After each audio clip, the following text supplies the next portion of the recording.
আসসালামু আলাইকুম, কেমন আছেন সবাই? আশা করছি ভালো আছেন। আলহামদুলিল্লাহ, আল্লাহর রহমতে আমিও ভালো আছি।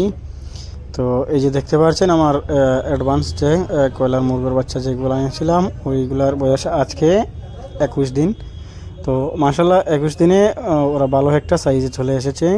আপনারা সবাই আমার জন্য দোয়া করবেন। আমি একটি ঘর বানানোর প্রস্তুতি নিচ্ছি। আশা করছি যখন ঘরটা তৈরি করব তখন আপনাদের সঙ্গে শেয়ার করার চেষ্টা করব ইনশাল্লাহ। আর এখানে মোট একশো একশো দুটি প্লাস আরও 60টি, মোট 109টি মুরগ এবং কোয়েল পাখির বাচ্চা আছে। তো আমি আরও 100 আনার চেষ্টা করছি, বাট আমার জায়গা একটু শর্ট থাকার কারণে আনতে পারছি না। ইনশাল্লাহ ঘরটা বানিয়ে তারপর বড় করে আরও কয়েকগুলো আনার চেষ্টা করবো ইনশাল্লাহ। আপনারা সবাই আমার জন্য দোয়া করবেন। আর আমি আপনাদের সামনে সব আপডেট দেওয়ার চেষ্টা করব ঠিকমতো ইনশাল্লাহ।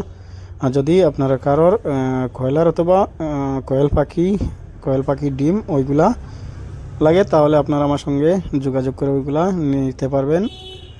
এই যে দেখেন আমার যে কোয়েল পাখি যেগুলো ছিল ওইখানে মোট 136টা ছিল, তার মধ্যে থেকে দুটি আজকে আমি খেয়ে নিয়েছি। তো এখানে মোট 133 পিস আসে। যদি আপনারা কারো কোয়েল অথবা কোয়েল পাখির বাচ্চা বা কোয়েলের ডিম লাগে যদি এরকম, তাহলে আপনারা অবশ্যই আমার সঙ্গে যোগাযোগ করবা, কমেন্টের মধ্যে আমাকে বলবা অথবা ফেসবুকে আমার নাম্বার দেওয়া আছে, ডাইরেক্ট আপনারা কল করে কথা বলে আমার কাছ থেকে ওইগুলা সংগ্রহ করে নিতে পারবা। তাহলে